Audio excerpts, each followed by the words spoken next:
विषय विशेषज्ञका साथ रेडियो स्याङ्जा विद्यार्थी माझ। नमस्कार।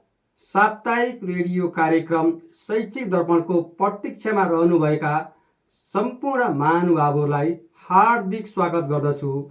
म कार्यक्रम प्रस्तुता चन्द्रमणि पौडेल। मलाई यति बेला प्राविधिक कक्षबाट साथ मिलेको छ प्राविधिक मित्र विनोदजीको।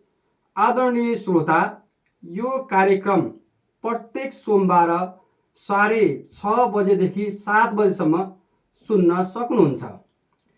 यसका साथै यो कार्यक्रमको पुनः प्रसारण सम्बन्धित विषयको परीक्षाको अघिल्लो दिन यही समयमा सामुदायिक रेडियो स्याङ्जा FM 89.6 मेगाहर्जमा प्रस्तुत हुनेछ। साथै www.radiosangja.org मार्फत पनि यो कार्यक्रम संसारभर सुन्न सकिन्छ। कार्यक्रम शैक्षिक दर्पणमा हामीले आउँदो चैत्र 15 गतेदेखि सञ्चालन हुन गइरहेको माध्यमिक शिक्षा परीक्षा SEE को तयारीमा रहनुभएका विद्यार्थी भाइ बहिनीहरूलाई लक्षित गर्दै SEE विशेष श्रृङ्खला प्रस्तुत गरिरहेका छौँ। जस अनुसार विषय विशेषज्ञ, शिक्षाविद एवं सरोकारवालाहरूसँग परीक्षाको तयारी, परीक्षामा आउन सक्ने सम्भावित प्रश्न, हल गर्ने तरिका र समय व्यवस्थापन लगायतका अन्य विषयवस्तुलाई समेटेर अन्तर्संवाद गर्दैछौँ। आशा छ प्रसारित विशेष श्रृङ्खलाले विद्यार्थी भाइ बहिनीहरूको शैक्षिक सफलतामा कहीँ न कहीँ केही न केही सहयोग अवश्य पुग्नेछ। आजको श्रृङ्खलामा चाहिँ हामीले अनिवार्य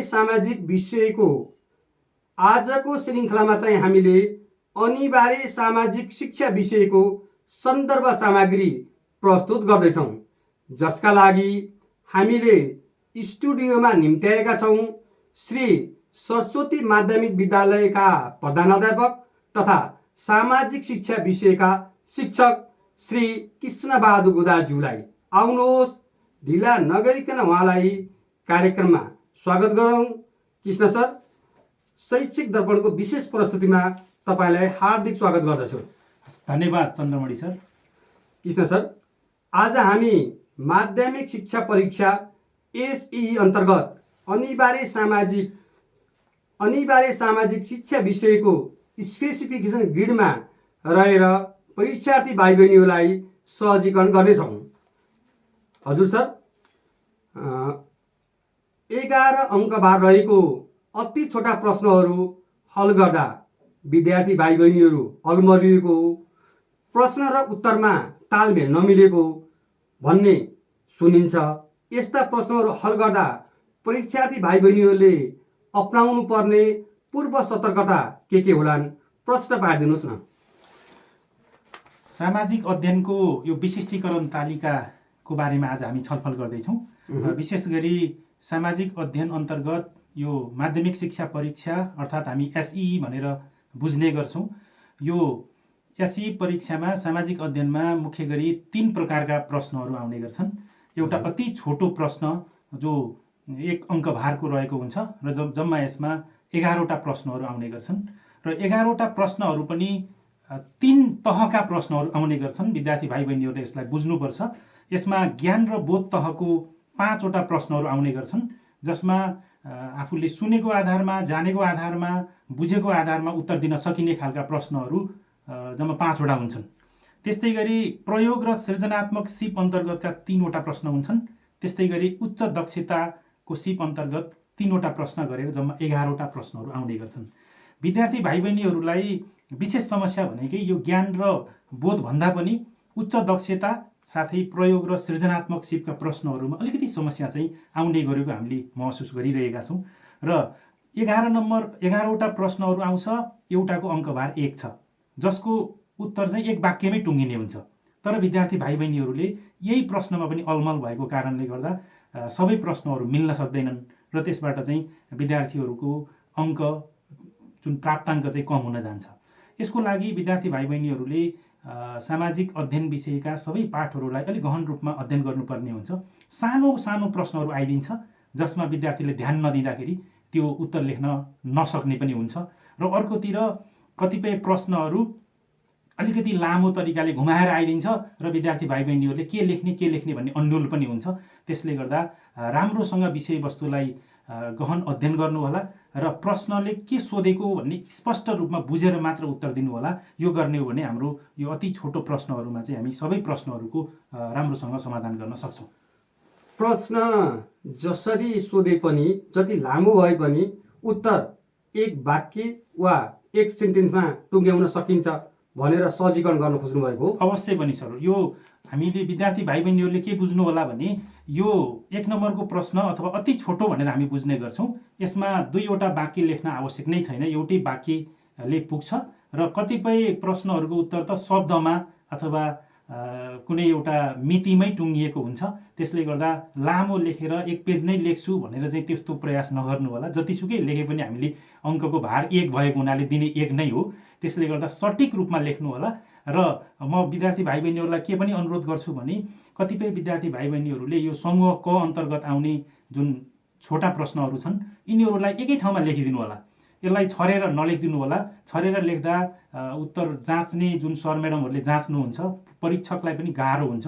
त्यसले गर्दा विद्यार्थी भाइ बहिनीहरूले अहिलेबाट नै 1 नम्बरदेखि 11 नम्बरसम्मका प्रश्नहरू क्रमैसँग लेख्नु होला। हजुरले जान्नु भएको छ त्यसको उत्तर लेख्नुहोस्, नभए खाली ठाउँ छोडेर भए पनि तल तल जानु। त्यो गर्दा परीक्षण गर्न पनि सजिलो हुन्छ र विद्यार्थीहरूलाई कुनै प्रश्नहरू छुट्ने सम्भावना पनि हुँदैन। त्यसलाई पनि ख्याल गरिदिनु होला भन्ने म चाहन्छु। हजुर सर, त्यसै गरी 36 अङ्कमा रहेका छोटा प्रश्नहरू हल गर्दा समेत विद्यार्थी भाइ बहिनीहरूको आशातीत सफलता देखिँदैन। छोटा प्रश्नहरू हल गर्न विद्यार्थी भाइ बहिनीहरूलाई के सल्लाह सुझाव दिनुहुन्छ?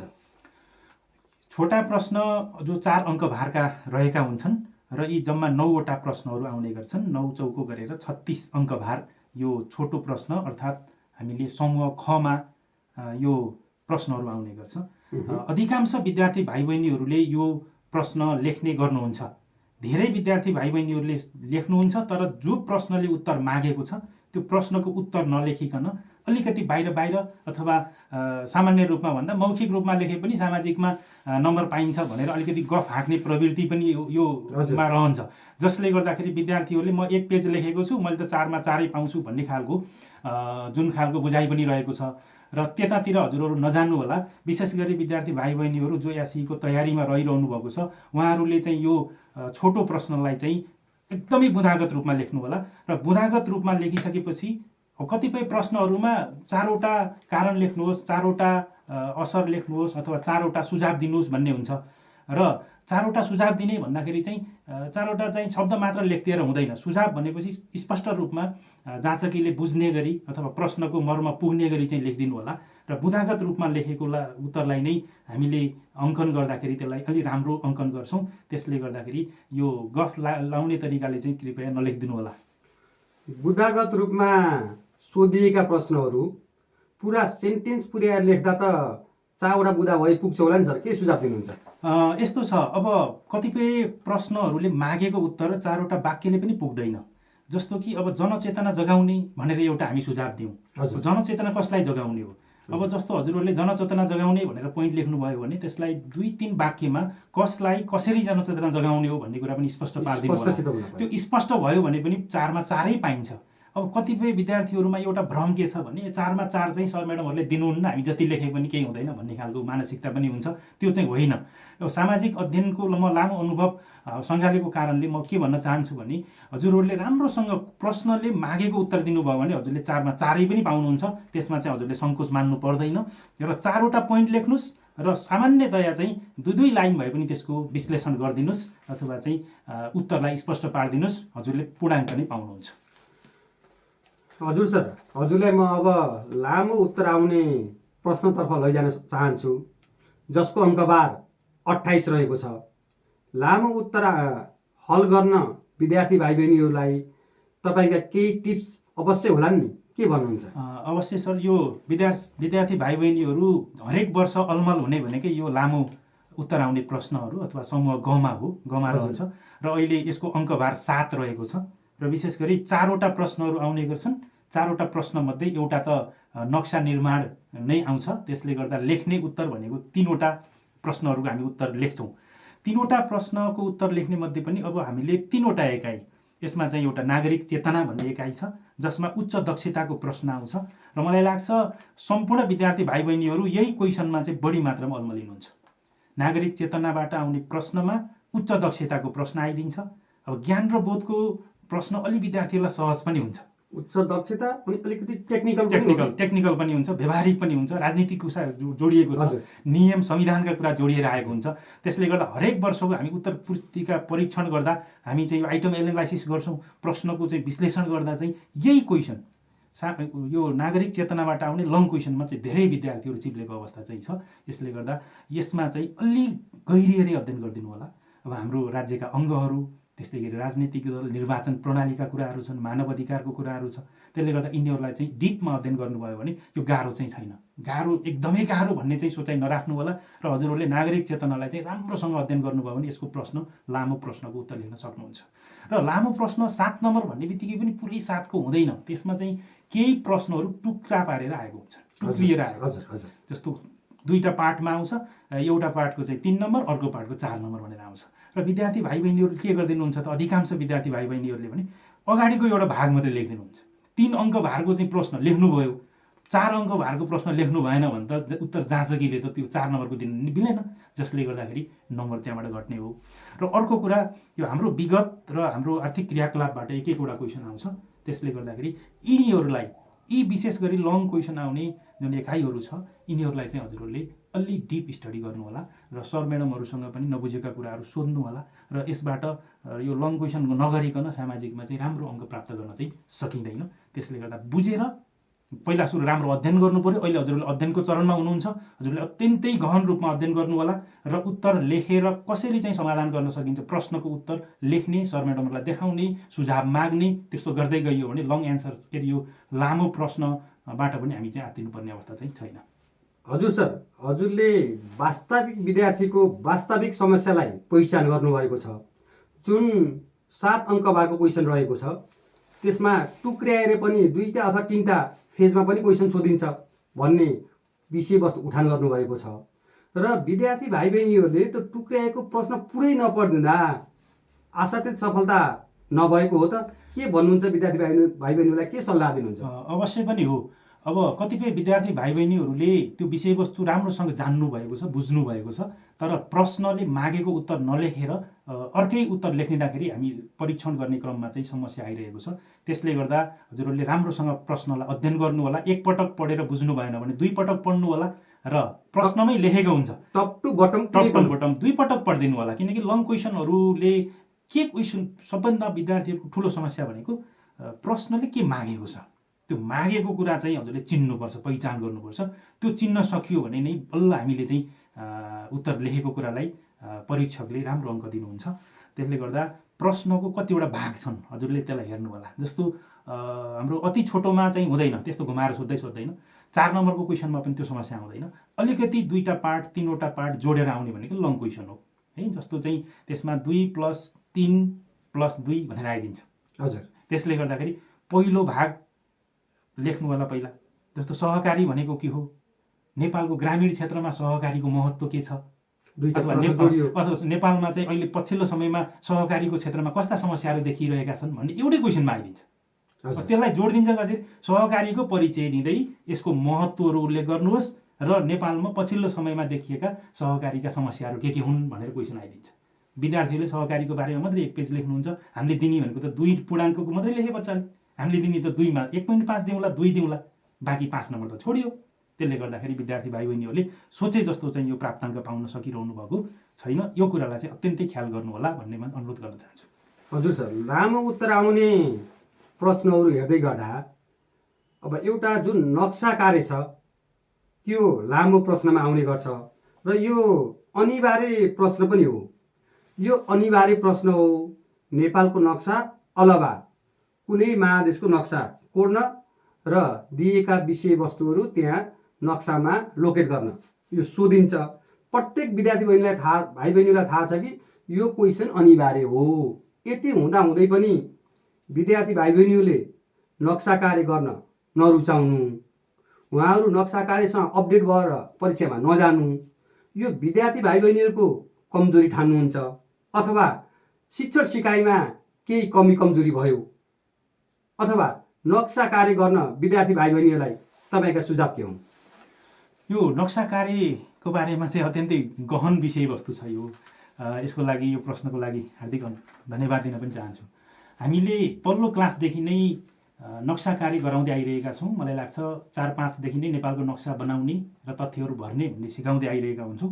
तर 10 कक्षासम्म आउँदाखेरि पनि विद्यार्थीहरूले एउटा आकृति, नेपालको नक्साको आकृति कोर्न नसकेर विभिन्न प्रकारका चाहिँ आकृतिहरू कोरिरहेको हामी देख्छौँ। समस्या ठुलो छ। अब अहिले पछिल्लो जुन शिक्षाको अवधारणा अनुसार विद्यार्थीले सिकेन भने अब हामीले नसिकाएको भन्ने खालको चाहिँ हामी स्वीकार्नुपर्छ।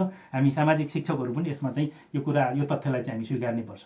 अब यसको लागि चाहिँ यो प्राविधिक काम पनि जस्तो मलाई लाग्छ। नक्सा निर्माण गर्ने सिप एउटा विशेष प्रकारको सिप हो र यसको लागि विद्यार्थीहरूलाई अभ्यासकै जरुरत छ र धेरै अभ्यास गराउन सकियो भने नै विद्यार्थीहरूले एउटा आकृति चाहिँ कोर्न सक्छन्। यसमा हामी शिक्षकहरू पनि ठुलो भूमिका छ। अब नक्सा बनाएर लिएर आऊ भनेर मात्र हुँदैन। नक्सा बच्चाले कुन सिपबाट, कुन विधिबाट बनाउँदाखेरि सिक्छ। नक्सा बनाउने पनि धेरै विधिहरू छन्। हामीले नक्सा कार्य सिकाउँदाखेरि वर्ग विधिबाट, फ्री ह्यान्डबाट अथवा छापेर हुन्छ, कुन विधिबाट चाहिँ बच्चाले सिक्न सक्छ त्यो विधिमा हामी अभ्यस्त गराउने हो। र नक्सा कार्यलाई चाहिँ हामीले अलिकति प्राथमिकता दिएर नेपालको नक्सा बनाउन सिकाइयो। र नेपालको नक्सा मात्र छैन, फेरि यसमा चाहिँ के छ भने अहिले हाम्रो 10 कक्षाको जुन एसईको परीक्षामा नेपालको नक्सा अथवा 3वटा महादेशको नक्सा चाहिँ आउँछ। उत्तर अमेरिका, दक्षिण अमेरिका अथवा अफ्रिका महादेशको चाहिँ नक्सा बनाउने र तथ्य भर्ने हो। अब हामीले चाहिँ अब बच्चाहरूलाई सिकाउँदा त सबै महादेशको बच्चा यो नक्सा बनाउन सिकाउँछौँ, तर परीक्षामा चाहिँ धेरै विद्यार्थीहरूले अहिले चाहिँ यो महादेशको भन्दा पनि नेपालकोतिर अलिक बढी इन्ट्रेस्टेड भएको चाहिँ हामी पाइरहेका छौँ। किनकि अब 3टा महादेशको नक्सा बनाउन सिक्नुभन्दा बरु नेपालकै बनाउन सिकौँ भन्ने खालको पनि रहेको छ। तर नेपालकै नक्सा बनाउन सिकिरहेका छौँ, तर हामीले 3 अङ्क जुन नक्सा बनाएको बापत हामीले 3 अङ्क दिने हो। 3 अङ्कमा चाहिँ 1 अङ्क पनि दिन नमिल्ने खालको अधिकांश विद्यार्थीहरूको यो रहेको छ। त्यसले गर्दा विद्यार्थी भाइ बहिनीहरूले पनि नक्सा निर्माण गर्ने सिप म जसै सिक्नुपर्छ भनेर यसमा चाहिँ लाग्नु होला। र सर म्याडमहरूले पनि यसलाई अलिकति हामी प्राथमिकता दियौँ भने अझै पनि समय छ। 1 महिनाको समयमा हामीले विद्यार्थीहरूलाई 3 नम्बरमा 2.5 अथवा 2सम्म चाहिँ आउने खालको एउटा नेपालको नक्साको आकृति कोर्न सिकाउन सक्छौँ। र तथ्यहरूको कुरा, मुख्य गरी तथ्यहरूलाई चाहिँ हामीले विशेष प्राथमिकता दिनुपर्ने हुन्छ। अब मेरो अभ्यासमा चाहिँ मैले के गर्छु भने विद्यार्थी भाइ बहिनीहरूका लागि भनेर हामीले 8-9वटा तथ्यहरू, जस्तो एउटा नदी, ताल, हिमाल, राष्ट्रिय निकुञ्जहरू, त्यस्तै हाम्रो लोकमार्ग, राजमार्गहरू छन्, त्यस्तै ठाउँहरू छन्, उत्पादन क्षेत्र, यिनीहरूलाई कम्तीमा पनि 15-20वटा 30वटा जति चाहिँ प्र्याक्टिस गर्दै लैयो र समग्रमा चाहिँ 300-400वटा तथ्यलाई हामी स्पष्ट पारियो र बच्चाहरूलाई चाहिँ यो एटलसमा अलिकति अभ्यास त गर्न लगाइयो। घरिघरि अरू विषयहरू पढ्दै अलिकति बोरिङ भएको बेलामा पनि नेपालको नक्सा पल्टाएर हेरेर नयाँ तथ्यहरू सिक्न खालको त्यो खालको एउटा जुन सृजनात्मक खालको वातावरण बनाइयो भने मलाई लाग्छ 7मा चाहिँ 6 नम्बर चाहिँ बच्चाहरूले ल्याउन सक्छन्। 7मा 7 ल्याउने अवस्था पनि रहेको यसमा छ सर। विद्यार्थी भाइ बहिनीहरूले त्यहाँ सोधिएका तथ्यहरू जुन कुन जिल्लामा कुन ठाउँमा पर्ने हो उहाँहरूलाई स्पष्ट थाहा छ, तर उहाँको नक्साको स्केच नमिल्नाले उहाँले भरेको तथ्य पनि अन्यत्र गएको पाइन्छ। के यो सत्य हो सर? सत्य हो, 100% सत्य हो। अब किनभने अब नेपालको नक्सा नै राम्रो भएन भने त्यो भित्र भरेको तथ्य चाहिँ मिल्दैन। त्यसले गर्दा पहिलो प्राथमिकता चाहिँ नेपालको नक्सा नै कोर्नमा चाहिँ हजुरले दिनु होला। नेपालको सबै चाहिँ मिल्छ भन्ने पनि छैन। ल तपाईँहरूले चाहिँ कमसे सामान्य एउटा आकृति त बनाउनु, कताबाट कता ढल्किरहेको छ होइन, पूर्वतिर साँगुरो भएको छ कि पश्चिमतिर फुकेको छ कि कहाँनिर छ, कता दाहिनेतिर हामी बनाउँदै जान्छौँ, देब्रेबाट दाहिनेतिर बनाउँदै जाँदा देब्रेबाट दाहिनेतिर माथि उचालिँदै गएको, तल दब्दै गएको, कता गएको छ भन्ने कुरा हजुरहरूले चाहिँ ख्याल गरेर एउटा सामान्य आकृति बनाउनु भयो भने पनि त्यसभित्र चाहिँ हामीले तथ्यहरू भर्न सक्छौँ। र आकृति नै नमिलेको नक्सालाई चाहिँ भित्र तथ्य मिलेर चाहिँ नम्बर दिन चाहिँ नसकिने अवस्था छ। सामाजिक अध्ययन विषयको कुराकानी गर्दा हामी अहिले विषय बिसिसकेको साथमा जुटेका छौँ। विषय बिसिसकेको साथमा जुटिरहँदा विद्यार्थी भाइ बहिनीबाट आएका केही प्रश्नहरू म तपाईँलाई राख्न चाहन्छु।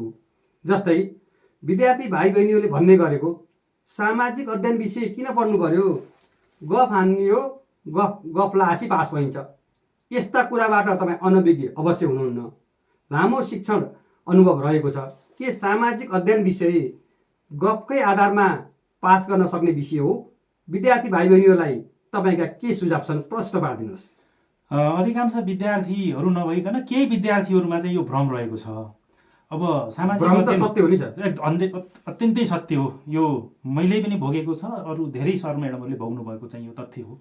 अब कस्तो छ भने सामाजिक अध्ययनको हामीले मर्म हेऱ्यौँ भने यसमा गफ लाउन मिल्ने कुनै पनि प्रश्न हुँदैन। सबै प्रश्नहरू तथ्यमा आधारित भएर ठेट उत्तर लेख्नुपर्ने हुन्छ। अझै हामीले यहाँ अब्जेक्टिभ क्वेसनहरू छ अथवा यो वस्तुगत प्रश्नहरू छन्, यिनीहरूमा चाहिँ गफ लाउने ठाउँै छैन। अब केही प्रश्नहरू यस्ता हुन्छन् अलि मौलिक पाराका हुन्छन्।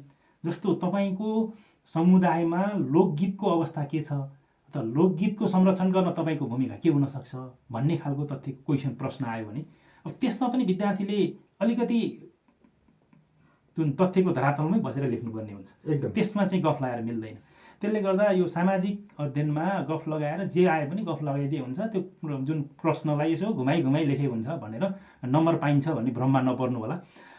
सामाजिक अध्ययनमा पनि हामीले म्याथमा चाहिँ साइन्समा चाहिँ हामी गोडेरै उत्तर खोज्छौँ। विद्यार्थीले प्रश्नले मागेको उत्तर दिएको छ कि छैन भनेर हामी हेर्छौँ। अब कतिपय विद्यार्थीहरूलाई यो भ्रम पनि हुनसक्छ कि एक पाना लेखिदिएको चाहिँ सरले फुल मार्क दिनुहुन्छ भने। त्यो चाहिँ हुँदैन। त्यसमा चाहिँ नजानु होला। किनकि एक पाना दुई पाना जति लेखे पनि त्यसमा चाहेको कुरा लेखेको छ कि छैन हामी त्यो पहिचान गर्छौँ र त्यसैको आधारमा मूल्याङ्कन हुने हो। त्यसले गर्दाखेरि यो गफ लगाएर पास भइन्छ भन्ने भ्रम नपाल्नु होला। कृपया अझै हजुरले पढ्नु भएको छैन, अझै तयारी गर्नुभएको छैन भने अझै लगभग हाम्रो 40 दिनको चाहिँ समय रहेको छ। हजुरहरूले चाहिँ तथ्यमा आधारित भएर सामाजिक विषय लेख्ने हो, म चाहिँ गफ लगाउँदिनँ भन्नेमा चाहिँ जानु होला। अब सानो कुरा के छ भने कतिपय चाहिँ अब विश्लेषण गर्ने कुरामा चाहिँ अलिकति जुन समसामयिक कुराहरू होला अथवा समाजसँग जोडिएका कुराहरू होला त्यसमा व्यवहारिक कुराहरू चाहिँ लेख्न चाहिँ सकिन्छ। व्यवहारिक कुरा लेख्नको लागि चाहिँ हामी गफ लगाएको भन्न चाहिँ हामी मिल्दैन। त्यसले गर्दा गफतिर नजानु होला कृपया। सामाजिक अध्ययन विषय गफ र लेन्थभन्दा पनि कन्टेन्ट चाहिन्छ। विद्यार्थी बहिनीले कन्टेन्टमा तयारी गर्नुपर्छ भन्न खोज्नु भएको? अवश्य। अब यो लेन्थ नापेर पहिला चाहिँ अझै केही सर म्याडमहरूले त्यो भन्ने पनि गर्नुहुन्छ होइन। हामी उत्तर पुस्तिका परीक्षण गर्दाखेरि पनि अब पहिला चाहिँ यसरी नापेर बित्ता नापेर पनि नम्बर दिने प्रचलन थियो भन्ने पनि आउँछ। अब त्यो त्यतातिर हामी नजाउँ। अहिले हामी जति सामाजिक अध्ययन विषयका चाहिँ हामी परीक्षकको रूपमा चाहिँ एससीमा एसएलसीमा रहन्छौँ, हामीले तथ्य नै खोज्छौँ। हामीले उत्तर कुञ्जिकामा भएकै तथ्यहरू खोज्ने हो। कतिपय व्यवहारिक कुराहरू हामी हेरौँला, तैपनि यो गफकै आधारमा हुँदैन, लेन्थ पनि हुँदैन। अब लेन्थ कतिपय अब हामीले अलिकति विश्लेषण गर्नेको लागि अलिकति लामो पनि लेख्नु त पर्यो, तर धेरै लेख्यो भनेर धेरै नम्बर चाहिँ पाइँदैन। तथ्यमा आधारित हुनुपर्छ, कन्टेन्टमा आधारित हुनुपर्छ। अनावश्यक गफ लेखेर एक नम्बर पनि पाइँदैन। यो कुरा चाहिँ विद्यार्थी भाइ बहिनीहरू स्पष्ट हुनु होला। कन्टेन्ट सहितको लेन्थ चाहियो। कन्टेन्ट सहितको लेन्थ चाहियो। हस्। सामाजिक विषयमा उत्तीर्ण विद्यार्थी भाइ बहिनीहरूको सङ्ख्या राम्रो देखिएको छ, तथापि उच्च अङ्क ल्याउने विद्यार्थीको सङ्ख्या कम छ। सामाजिक विषयमा उच्च अङ्क प्राप्त गर्न विद्यार्थी भाइ बहिनीहरूले के कस्तो तयारी गर्नुपर्ने सल्लाह दिनुहुन्छ?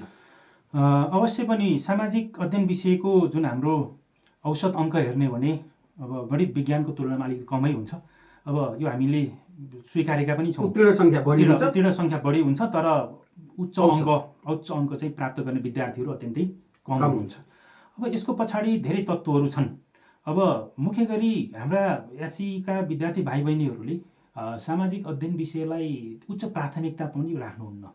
सामाजिक अध्ययन विषय भन्दा म्याथ, साइन्स, तुलनात्मक रूपमा इङ्ग्लिस, अप्सनल म्याथ होला अथवा त्यस्तै विषयहरूलाई बढी प्राथमिकता दिनुहुन्छ। सामाजिक विषय सकिन्छ भनेर चाहिँ जानेकै छु भनेर पनि उहाँले सतही रूपमा जानुहुन्छ, जसले गर्दाखेरि अनि सबै प्रश्नहरूको सही रूपमा समाधान गर्न पनि सक्नुहुन्न। अर्को कुरा के छ भने सामाजिक अध्ययनमा कुनै एउटा विषयसँग सम्बन्धित मात्र प्रश्न आउँदैन। यसमा राजनीतिको कुरा, आर्थिक कुरा, संस्कृतिको कुरा, त्यस्तै गरी जनसङ्ख्याका विषयवस्तु पनि समावेश भएका छन्। त्यस्तै गरी अब नक्सा कार्य हैन, यी सबै विषयवस्तुहरूमा चाहिँ सबै खालको सिकेको हुनु पर्यो, ज्ञान भएको हुनु पर्यो। क्षेत्र व्यापक छ। अब नक्सा बनाउन नजान्ने विद्यार्थी हुने बित्तिकै ऊ 7 नम्बरबाट चिप्लिहालेको छ। 7 नम्बर घट्नु भनेको अहिलेको चाहिँ हाम्रो एससीको मूल्याङ्कनमा लगभग एउटा ग्रेड घट्नु हो। त्यस्तै गरी अब यो अघि पनि मैले यसलाई कोड गरेँ, विशेष गरी नागरिक चेतनाबाट हाम्रो अहिले 11 नम्बरको प्रश्न आउँछ, एउटा 7 नम्बरको लङ क्वेसन आउँछ, अर्को 4 नम्बरको क्वेसन आउँछ। एउटै एकाइबाट 11 नम्बरको क्वेसन आउँछ। त्यो एकाइ मलाई लाग्छ अधिकांश विद्यालयका विद्यार्थीहरूले यो नागरिक चेतना देखेपछि तर्सिने खालको मूल समस्या नै हाउ बुझिने त्यही छ। त्यसले गर्दा यो एकाइलाई महत्त्व अथवा त्यति धेरै रुचिकर तरिकाले नपढिदिने र अनि गएर नक्सा पनि राम्रोसँग नबनाउने बित्तिकै हाम्रो 75 पूर्णाङ्कबाट घटेर अब राम्रै विद्यार्थीहरूको पनि 50-55मा चाहिँ आइपुग्छ। 68 पुग्न अलिकति गाह्रो भएको अवस्था छ। तैपनि केही विद्यार्थीहरूले जसले मेहनत गरेका छन् र राम्रो लेखन शैलीको विकास गरेका छन्, प्रश्नलाई बुझेर लेख्ने कोसिस गरेका छन्, ती विद्यार्थीहरूको 68 भन्दा माथि पनि अङ्कहरू आएको अवस्था चाहिँ छ। त्यसले गर्दा यो सामाजिकमा म अहिलेको हाम्रो चाहिँ जुन नयाँ ग्रेडिङ सिस्टम अनुसारको हामीले चाहिँ अहिले अङ्कभन्दा पनि ग्रेडमै जाउँ, A+ आउँदैन सामाजिकमा भन्ने नसोच्नु होला। रिटर्नमै सैद्धान्तिकमै चाहिँ हामीले A+ ल्याउन सक्ने हुन्छु भन्ने तरिकाले उच्च मनोबलका साथ जानु होला र पूर्णाङ्क पाइँदैन भन्ने भ्रम पनि नपाल्नु होला। पूर्णाङ्क पाइन्छ। हजुरले प्रश्नले सोधेको उत्तर सबै लेख्नुभयो भने पूर्णाङ्क पाइन्छ। सबै क्वेसनहरूमा पूर्णाङ्क पाउँदै पाउँदै गइयो भने हाम्रो चाहिँ ग्रेड माथिल्लो पनि हुन्छ। हजुर कृष्ण सर, तपाईँसँग कपी परीक्षणको पनि लामो अनुभव रहेको छ। कपी परीक्षण गर्दा कहीँ कतै परीक्षकहरूबाट पनि सबै नपढिदिने र लेन्थको आधारमा नै नम्बर दिएको हुनाले उच्च अङ्क नआएको भन्ने पनि गुनासो छ नि, यसलाई कसरी बुझ्नु भएको छ, के भन्नुहुन्छ? अब कपी परीक्षणको लगभग मेरो 20 वर्षको अनुभव छ। अब यो अनुभवको सन्दर्भमा हेर्दा अब वस्तुगत मूल्याङ्कन जस्तो विषयगत मूल्याङ्कन ठेट नहुन पनि सक्छ, त्यसलाई स्वीकार्नुपर्छ हामीले। अब यसमा केही जुन हाम्रो भेरिएसन हुन पनि सक्छ। तर अहिले अवस्था चाहिँ अब परीक्षण हुन्छ, फेरि सम्परीक्षण हुन्छ, सर म्याडमहरूलाई ओरिएन्टेसन हुन्छ, त्यसपछि गएर त्यहाँ हरेक प्रश्नको उत्तर कुञ्जिका दिएको हुन्छ। त्यसले गर्दाखेरि त्यति धेरै त्रुटि होला जस्तो मलाई चाहिँ लाग्दैन। हामीले राम्रोसँग विद्यार्थीहरूको अब कपीकै आधारमा विद्यार्थीको चाहिँ भविष्यलाई हामी मूल्याङ्कन गरिदिनुपर्ने हुन्छ होइन। 10 वर्षको चाहिँ उहाँहरूको जुन लगानी छ, शिक्षाको लगानी छ, त्यसलाई चाहिँ हामीले हचुवाको भरमा होइन बित्ता नापेर चाहिँ मूल्याङ्कन हामी गर्दैनौँ। सरलाई मैले यहाँनिर अर्को प्रश्न जोडिहालेँ। विभिन्न पाटाहरू होलान् उच्च अङ्क नआउनु सामाजिक अध्ययन विषयमा, ती विभिन्न पाटाहरूमध्ये कपी परीक्षण एउटा पाटो हो या होइन? यसलाई पनि स्वीकार्नुपर्छ, नकार्न सकिँदैन। अब किनकि अब कतिपय ठाउँहरूमा अब मानवीय त्रुटि नै भनौँ, अब यसमा सरहरूले लापरवाही गर्नुभयो भन्ने मिल्दैन होइन। कतिपय अवस्थामा चाहिँ अब 1-2वटा विद्यार्थीहरूको चाहिँ कपीमा होइन अब विद्यार्थीले सोचे जस्तो अङ्क नआएर पछि रिटोटल गर्दा अथवा रिचेक गर्दाखेरि पनि सुधारेर आइएको अवस्था पनि छ। त्यो चामलमा बिहा जस्तो फाटाफुट्टु होला। तर हामी शिक्षक भएको हुनाले हामी हदै जिम्मेवार हुनुपर्छ, क्लासमा पनि जिम्मेवार हुनुपर्छ र साथै उत्तर पुस्तिकामा त हामी झनै जिम्मेवार हुनुपर्छ। किनकि विद्यार्थीलाई हामी चिन्दैनौँ, कुन विद्यार्थी हो, कस्तो क्षमताको चिन्दैनौँ। ती विद्यार्थीको कपीलाई हेरेर हामीले उनको मूल्याङ्कन गर्ने हो। अब अहिलेको मूल्याङ्कन प्रणाली भनेकै हुन त आन्तरिक मूल्याङ्कनलाई पनि 25 नम्बर छुट्याएको छ, त्यो विद्यालयले मूल्याङ्कन गर्छ। बाँकी सैद्धान्तिक मूल्याङ्कन त हामीले देख्दै नदेखेको विद्यार्थीलाई उसको कपी हेरेर उसको लेखाइ हेरेर हामी मूल्याङ्कन गर्नुपर्ने हुन्छ। त्यो लेखाइलाई पनि हामीले गोडेर हेरिएन भने त त्यो विद्यार्थीमाथि ठुलो अन्याय हुन जान्छ। त्यसले गर्दा हामी पनि अत्यन्तै सचेत भएर विद्यार्थीहरूले लेखेका हरेक शब्दलाई केलाएर परीक्षण गर्नुपर्छ। त्यो हामी गरिरहेकै छौँ र गरिरहनु पनि पर्छ। हजुर सर, हामी अब कार्यक्रमको करिब अन्त्यतिर आएका छौँ र विद्यार्थी भाइ बहिनीहरूको फरक क्षमताको हामी सम्मान गर्दछौँ। कुनै पनि विद्यार्थीलाई कोही कसैलाई कुनै ट्याग भिराउन खोजिएको पनि होइन। तथापि आफूलाई सामाजिक विषयमा कमजोर ठान्ने विद्यार्थी भाइ बहिनीहरूलाई कम्तीमा 35% अङ्क ल्याउन तपाईँले के सुझाव दिनुहुन्छ? विद्यार्थी भाइ बहिनीहरू वर्ष दिनभरि पढ्नुहुन्छ। सामाजिक विषय धेरै विषयवस्तु हाम्रै समाजसँग जोडिएको छ, हाम्रो घरसँग जोडिएको छ, हाम्रो समाजसँग जोडिएको छ, विद्यालयसँग जोडिएको छ। त्यसले गर्दा विद्यार्थी भाइ बहिनीहरूले यो सामाजिक अध्ययन विषयमा म फेल हुन्छु भन्ने सोच्नु पनि हुँदैन। समाजबाट पनि सिक्नुपर्छ, समाजबाट सिक्नु, समुदायबाट सिकिन्छ, साथीभाइबाट सिकिन्छ, सर म्याडमहरूको हाउभाउबाट सिकिन्छ। धेरै कुराहरू हाम्रो सामाजिक व्यवहारबाट पनि सिक्न सकिन्छ। त्यसले गर्दा अहिले 75 पूर्णाङ्कमा हामीले 27 नम्बर ल्याउनौँ भन्ने कुनै विद्यार्थीले नसोच्नु होला, उच्च मनोबल बनाउनु होला। हाम्रो 24वटा प्रश्नहरू छ। 24वटा प्रश्नहरूलाई सबै प्रश्नहरूको समाधान तपाईँले गर्नुहोस्। लेख्न नसक्ने कुनै प्रश्न हुँदैन। 1 नम्बरको कुनै चाहिँ गाह्रो होला, नभए चाहिँ सबै कुरा प्रश्नको लेख्न सकिन्छ। हजुरले नक्सा कार्यलाई प्राथमिकता दिनुहोस्। नक्सा बनाउने कोसिस गर्नुहोस्। आज यो आउँछ, अवश्य आउँछ। अवश्य आउँछ। हजुरले चाहिँ अब म उत्तर अमेरिका, दक्षिण अमेरिका, अफ्रिकाको बनाउनुहोस् भन्दिनँ म। अब नेपालकै नक्सामा त हजुर गोटिनुहोस्, नेपालको नक्सा बनाउनुहोस्, 3 नम्बरको नेपालको नक्साबाट आइहाल्छ। र नेपालको नक्सा बनाइसकेपछि तथ्यहरू भर्न चाहिँ हामीले 4 नम्बरको तथ्य भर्न आउँछ। तथ्यहरू प्र्याक्टिस गर्नुहोस्, एटलस किन्नुहोस्, नभए स्कुलको लाइब्रेरीमा होला, कहीँ न कहीँ भेटिन्छ। त्यो लाइब्रेरीबाट अथवा कहीँबाट लिएर आएर एटलस किने पनि हुन्छ, 200-300 पाइन्छ। त्यो एटलसमा आधारित भएर हजुरले सिक्नुहोस्। तपाईँ 7 नम्बरको तयारी गर्नुहुन्छ। त्यस्तै गरी अब यो हाम्रो सामाजिक समस्या र समाधान भन्ने एउटा एकाइ छ, त्यसबाट चाहिँ हाम्रो 6 नम्बरको प्रश्न आउँछ। कम्पेरेटिभली पढ्नै पर्दैन। तपाईँ हाम्रो समाजलाई अलि राम्रोसँग गोडेर हेर्नुभएको छ भने 6 नम्बर त्यहाँ आइहाल्यो। हेर्नुहोस्, 7 छ 13 भइसक्यो।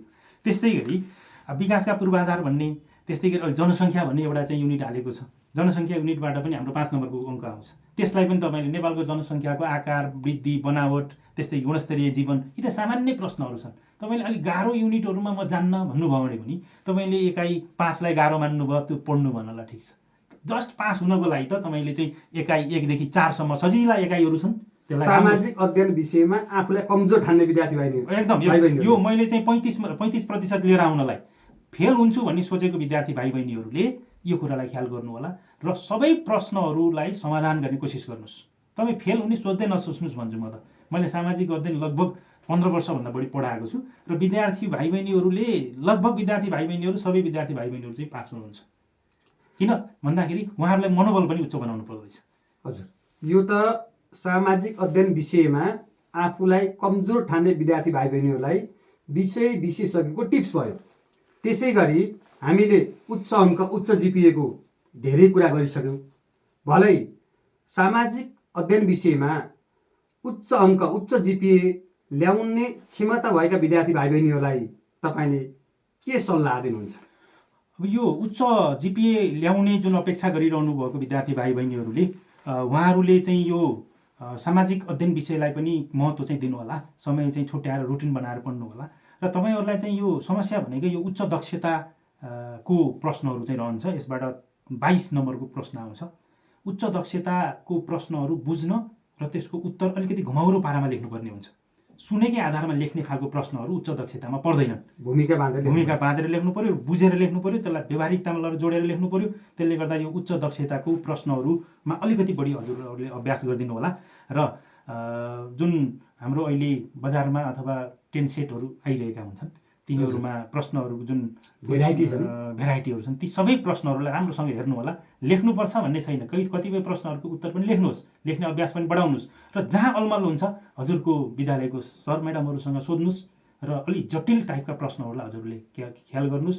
तपाईँको चाहिँ 68 अवश्य आउँछ। म्याथमा चाहिँ 100मा 75मा 75 आउने, सामाजिकमा चाहिँ 50मा रुल मिल्नु चाहिँ पर्दैन। तपाईँहरूले चाहिँ मुख्य गरी एकाइ 5, 6, 7 र 8 यिनलाई प्राथमिकता चाहिँ दिनु होला। मैले किनभने सबै विषय तयारी गर्नुहोस्, तर एकाइ 5लाई नागरिक चेतनाले नै तपाईँहरूलाई चाहिँ झुकाइरहेको निर्धारण गर्छ होइन।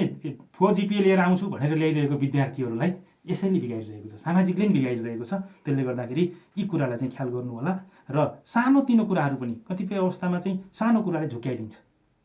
कतिपय विद्यार्थीहरूलाई आफ्नै ठाउँको, जस्तै हाम्रै प्रदेशको गण्डकी प्रदेशकै एउटा सानो तथ्य दियो भने तपाईँहरू अलमलमा पर्न सक्नुहुन्छ। त्यसले गर्दाखेरि तथ्यहरूलाई, नक्सामा आउने तथ्यहरूलाई पनि राम्रोसँग चाहिँ हेरिदिनु होला र विशेष गरी प्रश्नलाई बुझेर उत्तर दिनु होला। सबैभन्दा ठुलो समस्या के हुँदो रहेछ भने विद्यार्थीसँग सिप छ, ज्ञान छ, जानेको छ, बुझेको छ, तर प्रश्न नबुझिकन उत्तर दिँदाखेरि सोचेको नम्बर आएको छैन र उत्तरहरू डेकोरेसन गर्ने कुरा, जुन उत्तरलाई सिँगार्ने, उत्तर पुस्तिकालाई सिँगार्ने कुरा होइन, साह्रै नै यो एउटा प्रश्न लेख्यो, त्यहीँ अर्को लेख्यो, त्यहीँ अर्को लेख्यो, जाँच्ने बेलामा पनि कुन क्वेसनको उत्तर कुन हो भन्ने अलमल नहुने तरिकाले लेख्नु होला। उत्तरमा ओभरल्यापिङ नगर्नु होला। एउटा प्रश्नको उत्तर लेख्नुहोस्, 1-2 लाइन छोड्नुहोस्, सम अफ छ अन्डरलाइन गर्नुहोस्, अनि अर्को प्रश्नमा जानुहोस्। जाँचकीलाई पनि हेर्दाखेरि आहा कति राम्रो कवि रहेछ भन्ने भयो भने 1-2 नम्बर। अब हाम्रो मानवीय स्वभाव त हो होइन, यो त धेरै राम्रो विद्यार्थी रहेछ भनेर त्यही अनुसार चाहिँ हामी मूल्याङ्कन गर्छौँ। त्यो कुरालाई चाहिँ हजुरहरूले ख्याल गरिदिनु होला। हामी विषय विशेषज्ञसँग ठुलो कुराकानी गर्ने पहल गरेका थियौँ।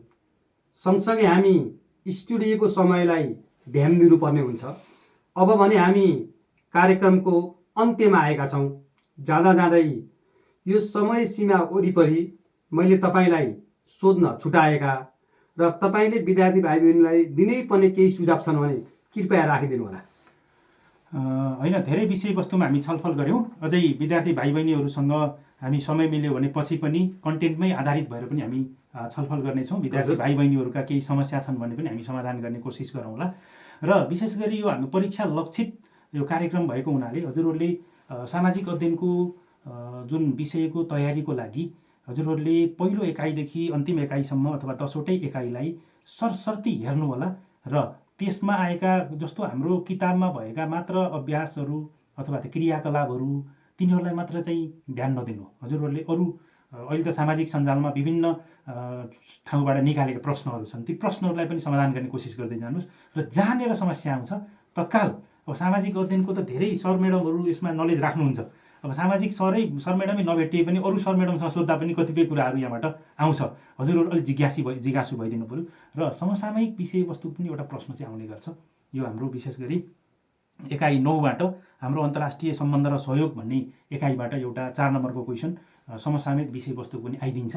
त्यसले गर्दा समसामयिक विषयवस्तु, विश्वको राजनीतिको बारेमा पनि अलिकति अपडेट चाहिँ भइदिनु होला। र नक्सा बनाउन हजुरहरूले अत्यन्तै प्रयास गर्नुहोस्।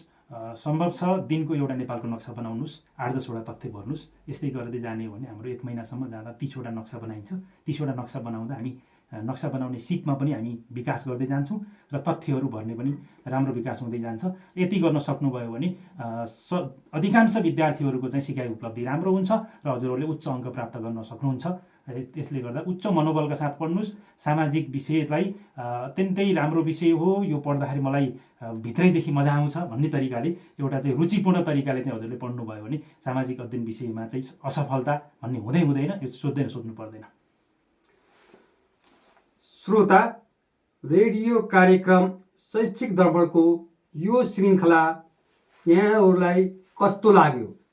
जस्तो लाग्यो त्यस्तै सल्लाह, सुझाव र प्रतिक्रियाको अपेक्षा गर्दछौँ, जसका लागि हाम्रो कार्यक्रमको ठेगाना रहेको छ कार्यक्रम शैक्षिक दर्पण, सामुदायिक रेडियो स्याङ्जा FM 89.6 मेगाहर्ज, पुतली बजार नगरपालिका 1, रेडियो चोक, स्याङ्जा, वा स्टुडियोको फोन नम्बर 063 424 065 मा समेत सम्पर्क गर्न सक्नुहुनेछ।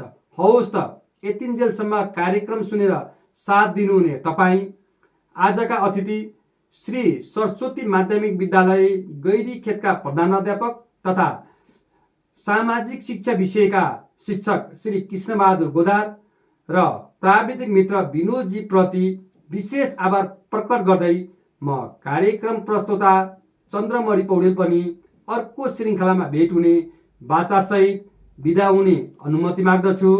नमस्कार।